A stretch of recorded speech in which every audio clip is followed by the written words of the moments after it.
Ted Cruz has just, with this latest interview with Tucker Carlson, helped us all understand what's been going on.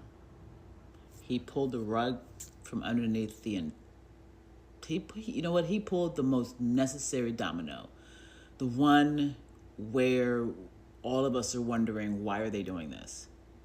Where is their loyalty? Ted Cruz just told us.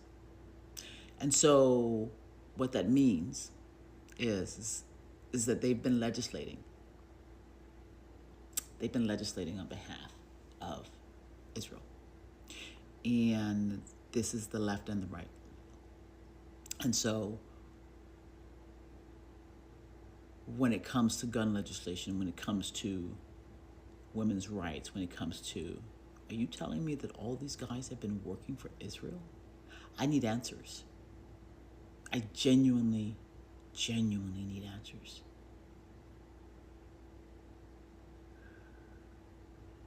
And I think Candace, Tucker, Ian, Dave, all these guys are going to give us, Abby, Anna, a few more folks on CNN that I've been seeing who have been keeping things straight. But this is a big deal. Have you been wondering why bills can't get passed to help the American people? We just found out why. We just found out one of the most important reasons why. We have legislators who come to Congress before they're even in office with the intent of working for Israel. So that, I think, can explain why they don't really seem to care about our economy, too.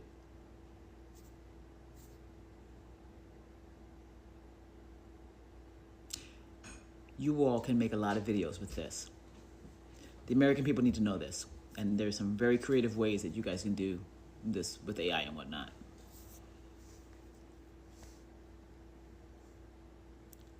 I want to scream so loud right now.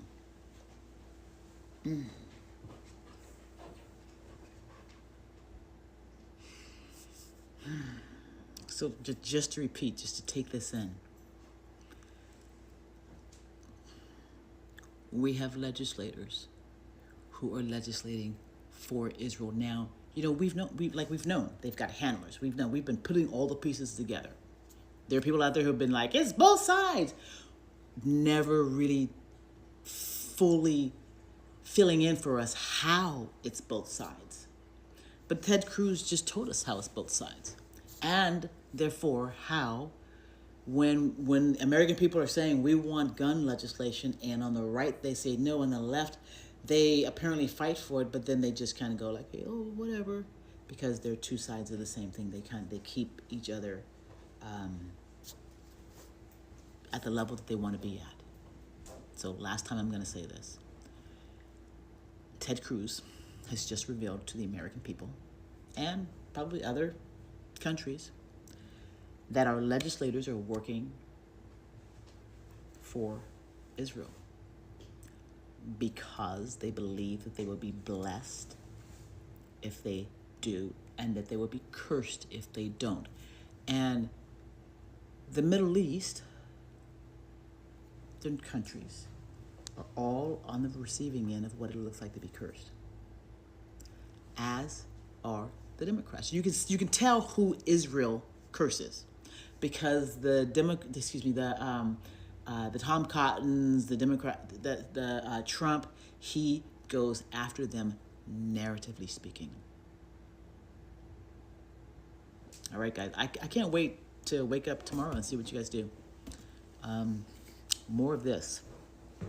You're right that we have foreign countries and leaders that influence our people. That is, my gosh, has that come out boldly. I've gone down the Putin rabbit hole. Did it. I've had a number of premonitions with him. The man plays a key role in the future. That much I know. Hopefully he will stop the war. Stop the war, Putin. What we need, though, is we need Israel to be on the same, in terms of Americans' awareness, we need to be on the same level as Americans' awareness of Russia. And so far, what happens is, if someone brings up Israel, someone automatically throws out Putin and Russia. And it kind of takes the issue of Israel and kind of deboosts it a little bit. I don't think that's what you were doing, but that happens all the time. We need to know Israel's involvement in our government at the same level of Russia.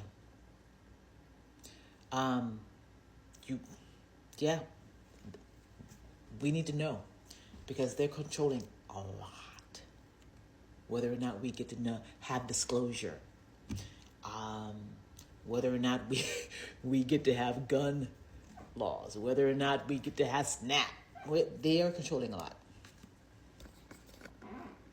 And I think that when Netanyahu comes out and says, if we go down, everyone goes down. See, Netanyahu doesn't have to do a bomb here. He can just use his political proxies in America, because that's what I'm going to start calling them, political proxies in America, influencing our country and our people in a direction we don't want to go in. Growing up in Sunday school, I was taught from the Bible, those who bless Israel will be blessed, and those who curse Israel will be cursed. And from my perspective, I want to be on the blessing side of things. Of those who bless the government of Israel? Those who bless Israel is what it says. It doesn't say the government of, it says the nation of Israel. So that's in the Bible. As a Christian, I believe that. Where is that? I can find it to you. I don't have the scripture off the tip of my, you pull out the phone and use the Google. It's in Genesis. But so you're quoting a Bible phrase. You don't have context for it and you don't know where in the Bible it is, but that's like your theology? I'm confused. What does that even mean? Tucker. I'm a Christian. I want to know what you're talking about. Okay. Where does my support for Israel come from? Number one, because biblically we're commanded to support Israel. But number two, hold on. I'm not holding on. Hold on. You're a senator and now you're throwing out theology, and I am a Christian and I am allowed to weigh in on this. We are commanded as Christians to support the government of Israel? We are commanded to support Israel. And what does that mean, Israel? We're told those who bless Israel will be blessed. But hold on, define Israel. This is important. Are you kidding? This is a majority Christian country. Define Israel? Do you not know what Israel is? That would be the country you've asked like 49 questions about. So that's what Genesis, that's what God is talking about. The nation of Israel, yes. And so is that the current borders, the current leadership? He's talking about the political entity called Israel? He's talking about the nation of Israel. Yeah, nations exist, and he's discussing a nation. A nation was the people of Israel. Is the nation They're the God's descendants of referring Abraham. to in Genesis, is that the same as the country run by Benjamin Netanyahu right now? Yes. It is. Okay. And by the way, it's not run by Benjamin Netanyahu as a dictator. It's a democratic country that elected. He's the prime minister. Right. What? But just like, America is the country run by Donald Trump. No, actually, the American people elected Donald Trump. The same principle is there. This is silly. I'm talking about the political entity of modern Israel. Yes, and that is You believe Israel. That's what God was talking about in Genesis. I do, but that country's existed since when?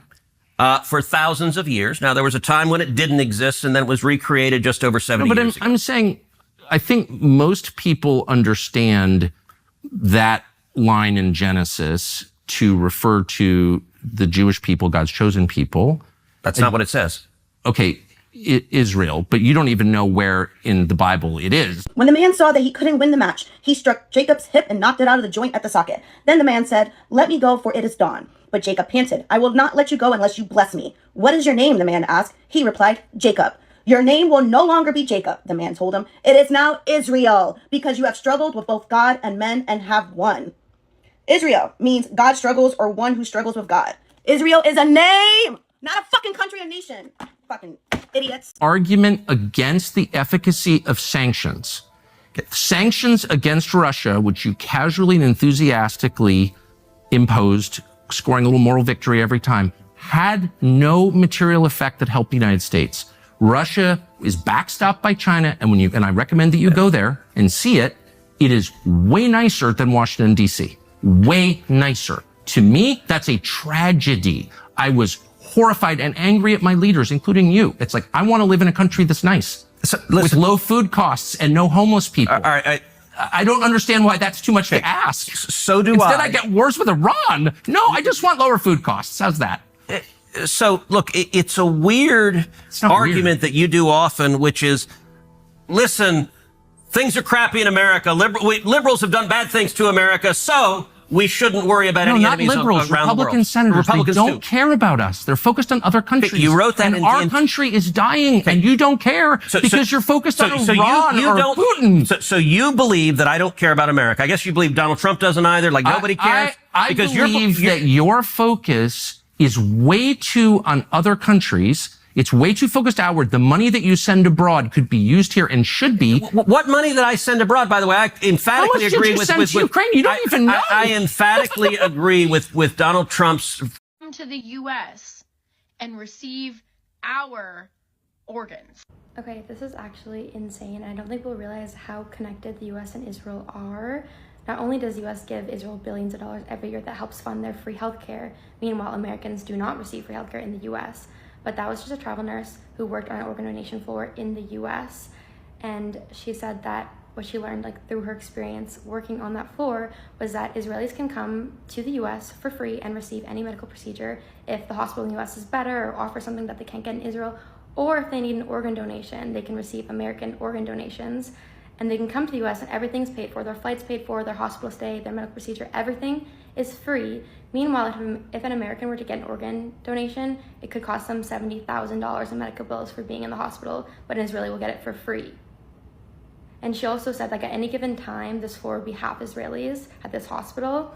And she thinks that Israelis might be fast-tracked because she talked to one patient who had a heart and a lung transplant, and within a week of being in the U.S., she was getting her donation.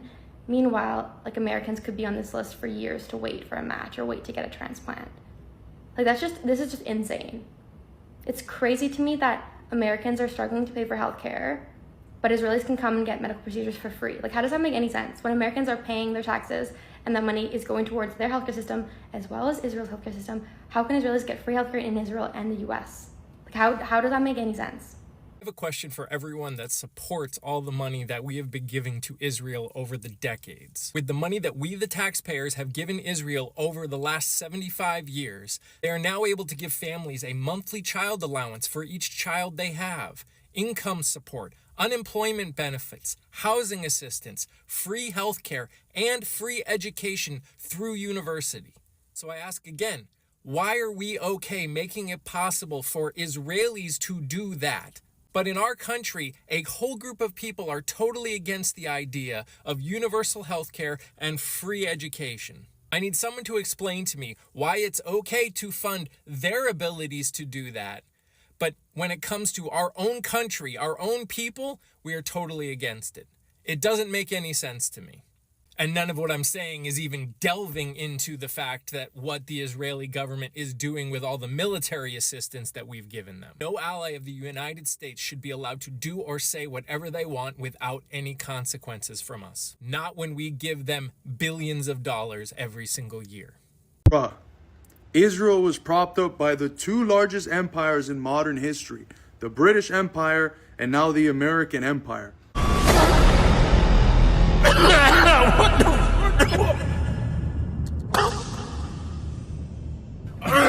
Oh, shit. What failures, foreign policy failures, have I presided over? Well, we were unable to beat Russia in the war that you supported against Russia. You've been spending the last 3 years telling us that Vladimir Putin is evil and we're going to beat him with other people's children, and 1 million of those kids are now dead. You've never apologized for that. That was a full failure. By the way, look, the level of number of falsehoods you lay out just in one statement are rather. You haven't supported the war against Russia? Are rather stunning. So the war against Russia was caused, which I have explained at great detail, by Joe Biden's weakness. But you supported the war. If you want to talk, we can talk Russia and Ukraine. I'm happy to talk about it. Do you think that's been a success? No, it's been an absolute disaster. Okay, but you supported it. Shouldn't you apologize? No, you should apologize. I'm not going to engage in the demanding of apologies. So I'm like, that's my point. Is all these failures and no one ever says I'm sorry. Matter, or do you just throw out if you want to talk, we can talk. I just want to serve American interests, and pushing into China is not in our interest at all. And you helped do it, and you haven't apologized. And you should. We're not your little like, for real. All that big homie stuff, that's for little Little have big homies. We're not little so we don't even respect big homies. I know Killer doesn't, and for me, I never respected in the streets. That's why I always got the problems I got. Would tell me, Mace, chill. No, chill for what? Who is this? That's how I feel listening to this, man. Like, I want to respect you, but I can't. And I'm gonna tell. How many people live in Iran, by the way? I don't know the population. At all? No, I don't know the population. You don't know the population of the country you seek to topple? How many people live in Iran? 92 million. Okay. Yeah. How could you not know that? I don't sit around memorizing population tables. Well, it's kind of relevant because you're calling for the overthrow of the government. Why is it relevant whether it's 90 million or 80 million or 100 million? Why is that relevant? Because if you don't know anything about the country... I didn't say I don't know anything about Okay, what's the ethnic mix of Iran? They are Persians and predominantly Shia. Okay, this is cute. It's not even... You don't know anything about Iran. So okay, I am not the Tucker Carlson expert on Iran. You're a senator who's calling for the overthrow of the government. You're the one who don't know anything about the country. No, you don't know anything about the country. You're the one who claims they're not trying to murder Donald Trump. You're the one who can't figure out if it was a good idea to kill General Soleimani, and you said it was bad. You don't believe they're trying to murder Trump? Yes, I do. Because you're not calling for military strikes against them in retaliation. And if you really believe that... We're carrying out military strikes today. You said Israel was. Right, with our help. I said we. Israel is leading them, but we're supporting them. Well, you're breaking news here because the U.S. government last night denied, the National Security Council spokesman Alex Pfeiffer denied on behalf of Trump that we were acting on Israel's behalf in any offensive capacity. No, we're not bombing them. Israel's bombing them. You just said we were. We are supporting Israel. High stakes. You're a senator. If you're saying the United States government is at war with Iran right now, people are listening. I think we should skip it. I don't know. I'm just not really feeling it. World War III, folks. Hard pass. We've got enough going on stateside. It's interesting you're trying to derail my questions by calling me an anti-Semite, which you are. I did not. Of course you are. And rather than be honorable enough to say it right to my face, you are in a sleazy, feline way implying it, or just asking questions about the Jews. I'm not asking questions about the Jews. The obsession with Israel, when we're talking about foreign countries... It's hardly an obsession. You're not talking about Chinese, you're not talking about Japanese, you're not talking about the Brits, you're not talking about the French. The question, what about the Jews? What about the Jews? Oh, I'm an anti-Semite now. Senator, you're asking the questions, Tucker. You're asking, why are the Jews controlling our foreign policy? Senator, that's what you just asked. Hardly saying that, and I have... That is exactly what you just said. Well, actually, I can speak for myself and tell you what I am saying. Good. On behalf not simply of myself, but on my many Jewish friends who would have the same questions, which is to what extent, and it's interesting you're trying to derail my questions by calling me an anti-Semite, which you are. I did not. Of course you are. And rather than be honorable enough to say it right to my face, you are in a sleazy, feline way implying it, or just asking questions about the Jews. I'm not asking questions about the Jews. There's nothing to do with Jews or Judaism. It has to do with the foreign government. Isn't Israel controlling our foreign policy? That's not about the Jews. You said, I'm asking you. And by the way, you're the one that just called me, I think, a sleazy feline. So let's be clear. It's sleazy to imply that I'm an anti-Semite, which you just did. No, I just said, why is that the only question you're asking? You answer it. Give me another reason. If you're not an anti-Semite, give me another reason why the obsession is Israel. I am in no sense obsessed with Israel. We are on the brink of war with Iran. And so these are valid questions. But you're not asking about Iran or the Ayatollah. If I can finish, you asked me why I'm obsessed with Israel. Yep. 3 minutes after telling me that when you first ran for Congress, you elucidated one of your main goals, which is to defend Israel. Yes. And I'm the one who's obsessed with Israel. I don't see a lawmaker's job as defending the interests of a foreign government, period. Okay. Any government, including the ones that my ancestors come from. So that's my position. That does not make me an anti-Semite. And shame on you for suggesting otherwise. And I mean that. And that's low, and you know it's low. So why don't you just answer my questions I'll in a answer any straightforward, question you'd rational like. way? You certainly have the IQ to do it. So shame on you is cute, by the way, Tucker. It is. It's not cute. I'm offended. I'm obsessed with the Jews. You just told me You that just called me a ran- sleazy feline. It is sleazy to imply that I'm an anti-Semite for asking questions about how my government is You want to run. count how many questions you asked about? What about the Jews? What about Israel? What about I AIPAC? never asked about the Jews. I have. This has nothing to do with the Jews, whatever that means. This has to do with a foreign government. And once again, shame on you for conflating the two. They have nothing to do with each other. I'm talking about the influence Israel of and foreign... Jews have nothing to do with each other? Zionism was created by mostly non-religious Jews. It was a nationalist movement of people who estranged themselves from God, from the Torah. They were non-religious. Now, so in other words, in short and very concisely, Judaism is subservience to God. Zionism is nationalism. That's the difference between Judaism and Zionism. I'm only trying to get to the question of what AIPAC is, and I don't think you're being straightforward about it. AIPAC is lobbying on behalf of the interests of a foreign country, and they're not registered. And you're saying, no, that's not true. You're saying that they don't coordinate with the Israeli government. Of course, I coordinate. Do they talk with them? I don't know what they do. I can tell you. But why don't you care? Isn't it meaningful if a foreign government... Hey, I talk with Israel all the time. I talk with foreign countries all the time. But the law is, and a lot of people have been prosecuted under this law, that if you are lobbying on behalf of foreign government, you must register. That's it. It's really simple. And I don't know why, if I'm working for Malaysia or Qatar or Belgium, and I'm working on behalf of its government's interests through a group of Americans who are representing the friendship between those two nations, I have to register under the Foreign Agent Registration Act. And if I don't, I can go to jail. And people have gone to jail, including people I know.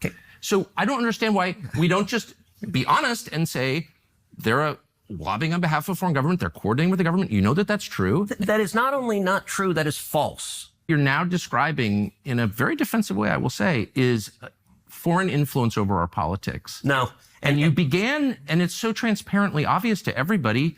I don't know why you would be embarrassed of it. You've said that you are sincerely for Israel. I believe you. I don't think you have some weird agenda. You seem to be sincere. By the way, Tucker, you're not talking about Chinese. You're not talking about Japanese. You're not talking about the Brits. You're not talking about the French. The question, what about the Jews? What about the Jews? Oh, I'm an anti-Semite now. Senator, you're asking the questions, Tucker. You're asking, why are the Jews controlling our foreign policy? Senator, that's what you just asked. Hardly saying that. And I have That is exactly what you just said. Well, actually, I can speak for myself and tell you what I am saying. Good. On behalf not simply of myself, but on my many Jewish friends who would have the same questions, which is to what extent, and it's interesting you're trying to derail my questions by calling me an anti-Semite, which you are. I did not. Of course you are. And rather than be honorable enough to say it right to my face, you are in a sleazy feline way implying it, or just asking questions about the Jews. I'm not asking questions about the Jews. There's nothing to do with Jews or Judaism. It has to do with the foreign government. Isn't Israel controlling our foreign policy? That's not about the Jews. You said, I'm asking you. And by the way, you're the one that just called me, I think, a sleazy feline. So let's be clear. It's sleazy to imply that I'm an anti-Semite, which you just did. No, I just said, why is that the only question you're asking? You answer it. Give me another reason. If you're not an anti-Semite, give me another reason why the obsession is Israel. I am in no sense obsessed with Israel. We are on the brink of war with Iran. And so these are valid questions. But you're not asking about Iran or the If I can finish, you asked me why I'm obsessed with Israel. Yep. 3 minutes after telling me that when you first ran for Congress, you elucidated one of your main goals, which is to defend Israel. Yes. And I'm the one who's obsessed with Israel. I don't see a lawmaker's job as defending the interests of a foreign government, period. Okay. Any government, including the ones that my ancestors come from. So that's my position. That does not make me an anti-Semite. And shame on you for suggesting otherwise. And I mean that. And that's low, and you know it's low. So why don't you just answer my questions I'll answer in a straightforward, rational way? You certainly have the IQ to do it. So shame on you is cute, by the way, Tucker. It is. It's not cute. I'm offended. I'm obsessed with the Jews. You just told me you just called me a sleazy feline. It is sleazy to imply that I'm an anti-Semite for asking questions about how my government is run. You want to count how many questions you asked about? What about the Jews? What about Israel? What about AIPAC? I never asked about the Jews. This has nothing to do with the Jews, whatever that means. This has to do with a foreign government. And once again, shame on you for conflating the two. They have nothing to do with each other. I'm talking about the influence of Israel and Jews have nothing to do with each other? All Jews, or an attack on all Jews, which I am not, nor would I ever be undertaking now. I'm not attacking anybody. By the way, that's who Iran wants to kill, is all the Jews and all the Americans. And I'm totally opposed to that, okay?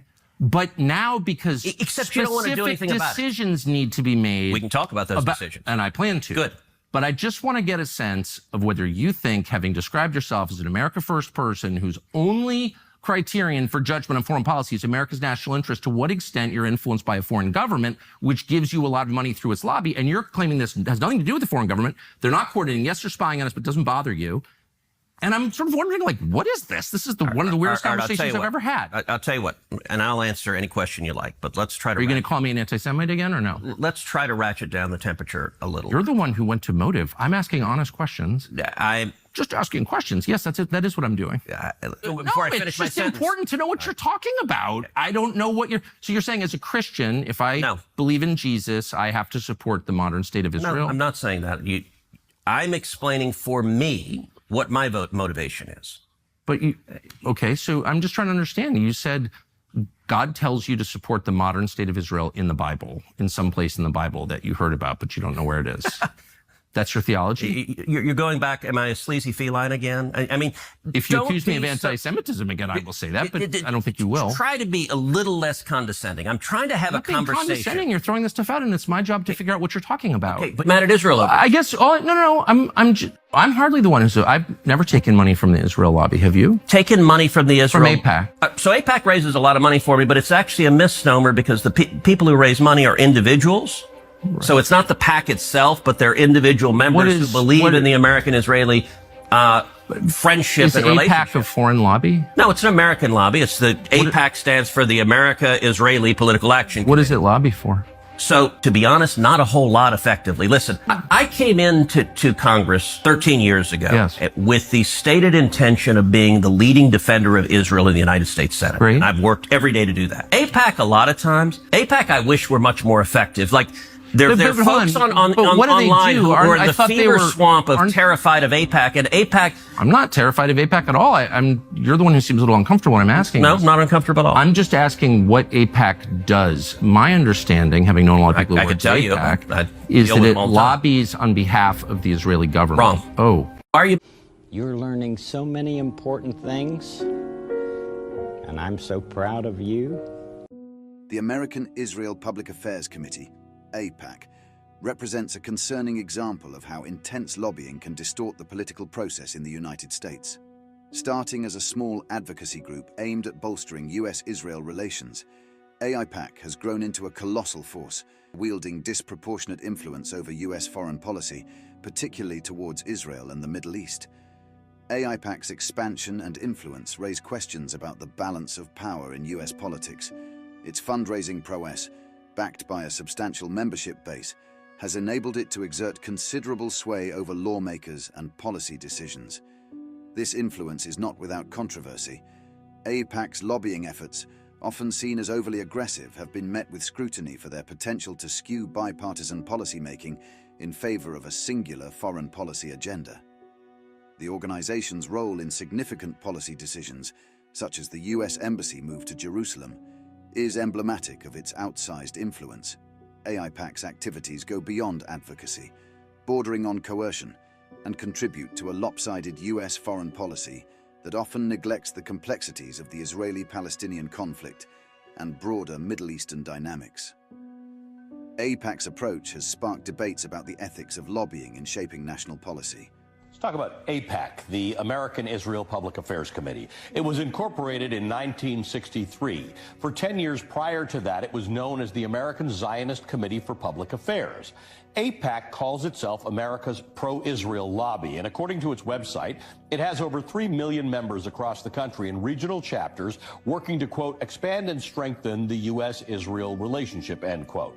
You may know AIPAC as being one of the biggest and most recognizable donors to many of the members of Congress in your state. But contributing to campaigns is a relatively new function of the organization. Before 2021, AIPAC did not endorse candidates nor give political contributions. Its focus was on lobbying elected officials, not actually electing officials. But in a dramatic shift in policy, AIPAC began directly funding candidates and spending big on races in 2021. AIPAC Political Action Committee, AIPAC-PAC, filed something called a Statement of Organization with the FEC just in time for the 2022 election cycle, where it spent $50 million, including both direct contributions to candidates and outside spending like TV advertisements. According to AIPAC, it donated money to 365 candidates from both parties, including every single member of both Democratic and Republican leadership in Congress. 109 Republicans who voted against the certification of the 2020 presidential election in America received campaign contributions from AIPAC. All in all, AIPAC gave money to 342 members of the 118th Congress. The 2022 elections were the most expensive midterms in American history, with a total cost of $8.9 billion spent. Now, last year, AIPAC ranked 15th in total expenditure by a political action committee, according to data collected by Open Secrets. But take a look at the other funders that AIPAC is competing against for that title. Act Blue and Win Red. They are Democratic and Republican Party machines. Save America is Donald Trump's money-raising operation. The Conservative Club for Growth, Emily's List, focuses on electing Democratic women to office. All of the PACs on this list are massively domestic-focused ideological machines. AIPAC is the only organization in the top 20 whose interests are focused entirely on America's relationship to a foreign government. Now, let's take a look at who benefits from AIPAC's largesse. Here are the top 20 recipients in Congress, the House and the Senate, of AIPAC money in the 2022 midterm cycle, according to Open Secrets.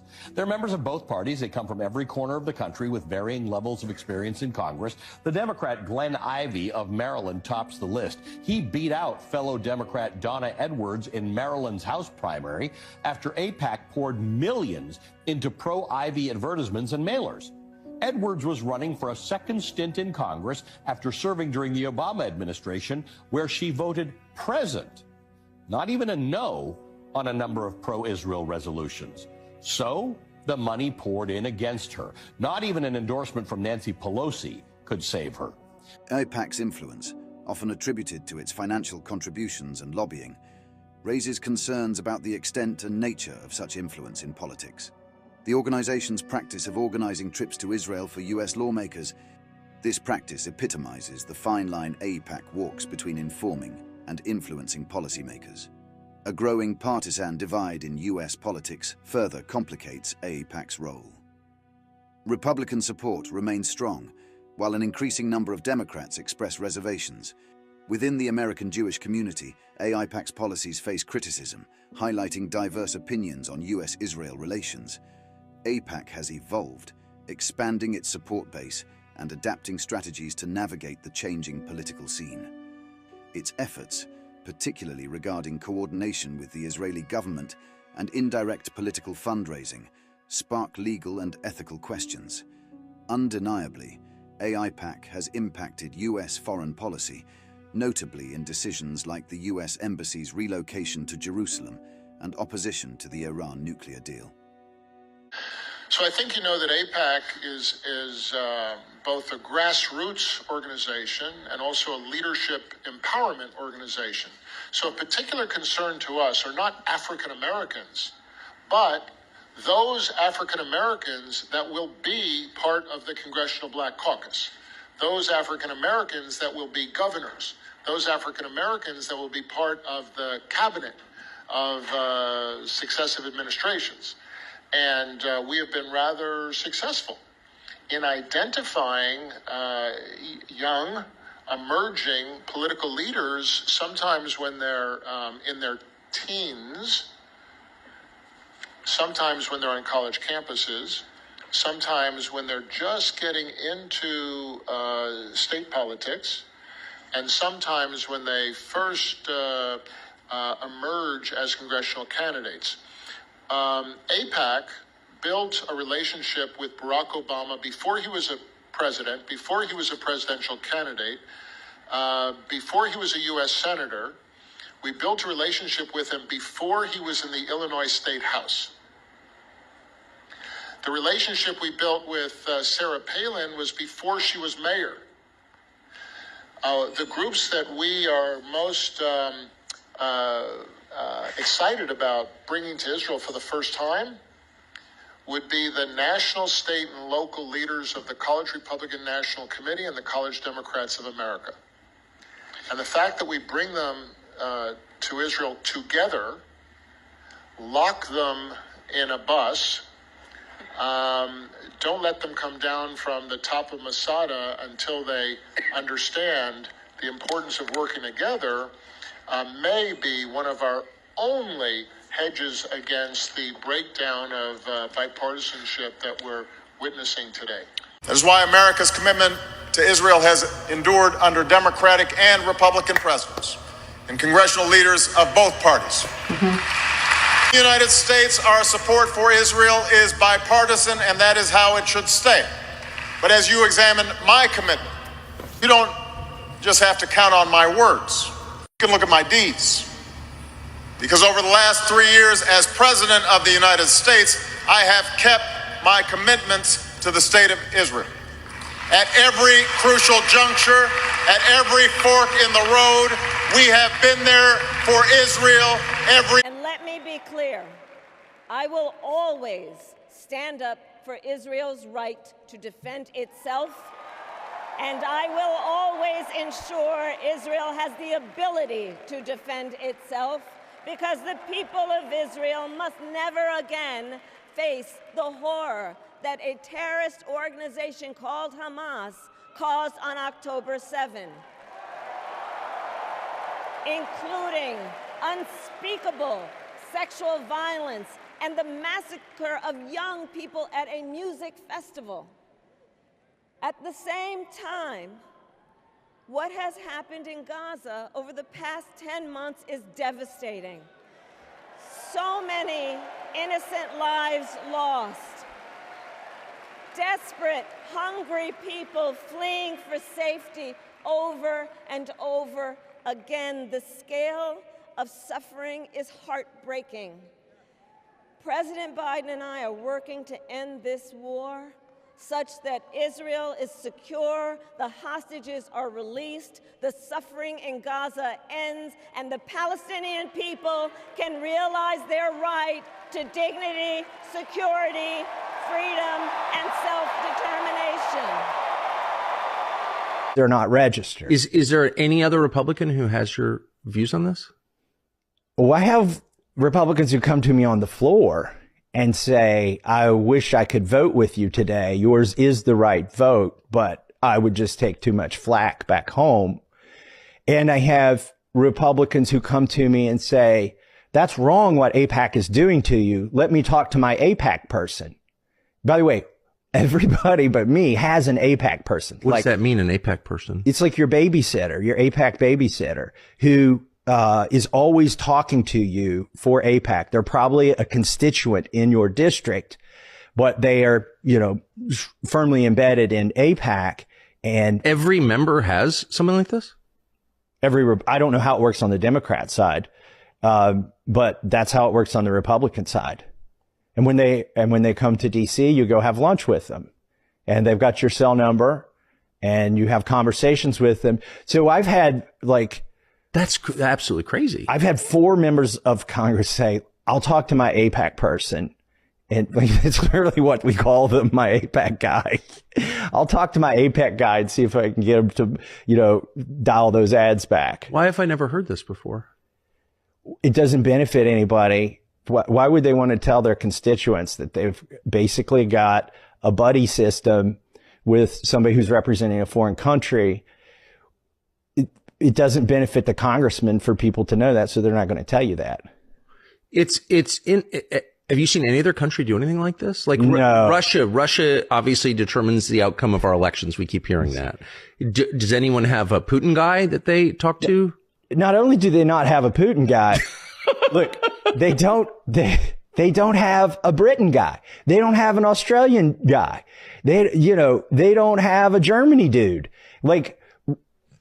It's the only country that does this, that has somebody that uniformly, I guarantee there's some spreadsheet at AIPAC where where, the AIPAC dude who's matched up with the congressman is there. And then all the congressman's votes on the issue. Oh, has the congressman been to Israel?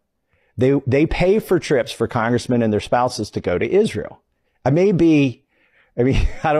not the only Republican who hasn't taken the AIPAC trip to Israel, but I'm probably one of a dozen that hasn't taken that trip. And the other ones just haven't got around to it. What's the trip like? Do you know? It's kind of like, I think, vacation-y. You go see the wall, you go see the sites, things like that. I must say, it's such a great country. Jerusalem, especially, is just such a wonderful place that's got to have a big effect.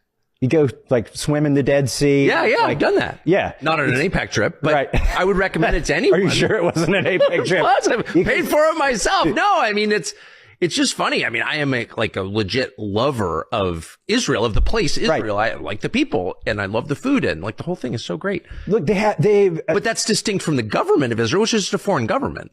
My sense is the people are very entrepreneurial. Totally. They're publicly minded. They care about their country. That they're generally good people. Right. That's certainly been my experience in trips there for sure. It's great. It's just I think it's probably one of my favorite, maybe my all-time favorite place to go with my family. But that's just a completely different thing from taking orders from its government.